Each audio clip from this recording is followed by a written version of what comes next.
One of the strong suits for the government is national security, and leading that is the Defence Minister, Peter Dutton, again today, Parnell. $3.5 billion expediting the acquisition of missile capability for the military. He said some interesting comments. He said there's potential of conflict within our region within just a couple of years, and we should be realistic about that threat. Now, obviously, as we've discussed, the government wouldn't mind some element of a khaki election. Christina Keneally responded saying that inflammatory rhetoric and talking up the prospect of war doesn't help anyone. What's your read on where this issue is at in the minds of voters? Yes, well, Labor clearly doesn't see defence as a real election winner for them. They want to be a Me Too party on this rather than going out ahead. It looks like when they talk too much on defence, people actually recoil a bit from them. They move, the typical sort of soft Labor voter will actually move votes away based on too heavy an emphasis on defence and defence spending. Now, that's an advantage for the government in an election where the Ukraine war has, of course, put a bit more of a focus on Ukraine. Not that it's really picking up on any of the polls that that are publicly published, so that defence is an issue. But, of course, the Prime Minister is banking on the fact that closer to the election, people will look at those sort of things. Are we going to be safe? Are we going to be secure? Who do we trust on the economy, fair or not, versus the sort of zeitgeist campaign that the Labor Party is again running on care and on progressive issues?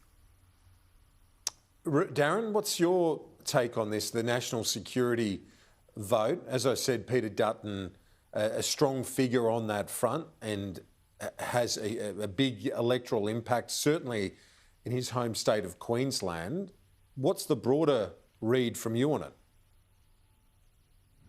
Look, I think that I don't have a problem saying that defence is a strong suit for the coalition, and if they can spend days of the campaign, even weeks of the campaign, talking about national security and the rise of China and problems with Russia and the Ukraine. Obviously, there's a war on. How's that going to impact the region and extend out to us sort of globally?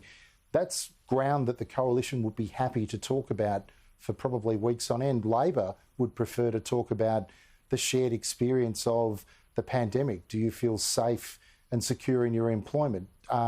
Your household bills piling up? All those sort of bread and butter and hip pocket issues that people will have. Life has not been straightforward through the pandemic.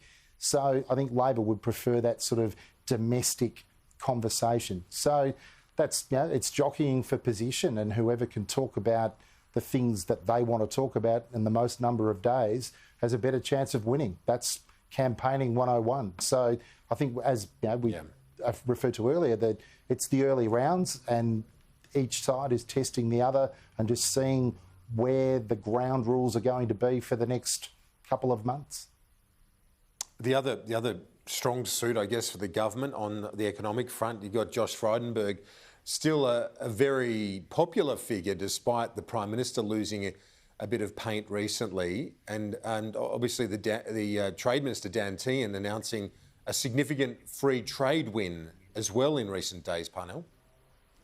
Yeah, absolutely. And he is one of the strengths of the government. But we do have to remember that, in a way, the friendly Frydenberg sort of persona is threatened by the independents rather than by Labor. So Frydenberg is generally liked in the electorate, has that good vibe, doesn't have the paint off him that the Prime Minister does in the same way, but has to defend a platform where he can't move into the territory of the independents as much as he might like to, because a lot of the time they're where the vote is going to go to that both Labor and the coalition need to win this election.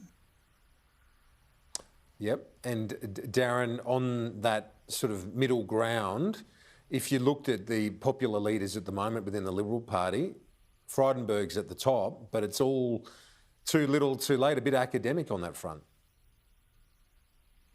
True, well, the leaders are set, and we're racing. So, I guess at some point, if it looks like it's going to be a landslide loss, people will start jockeying for position after the election. But I don't see that happening. At this point, if anything, it looks like it might be a hung parliament. I don't think either of the major parties, or Labor versus the coalition, I don't think either of them have ascendancy at this point.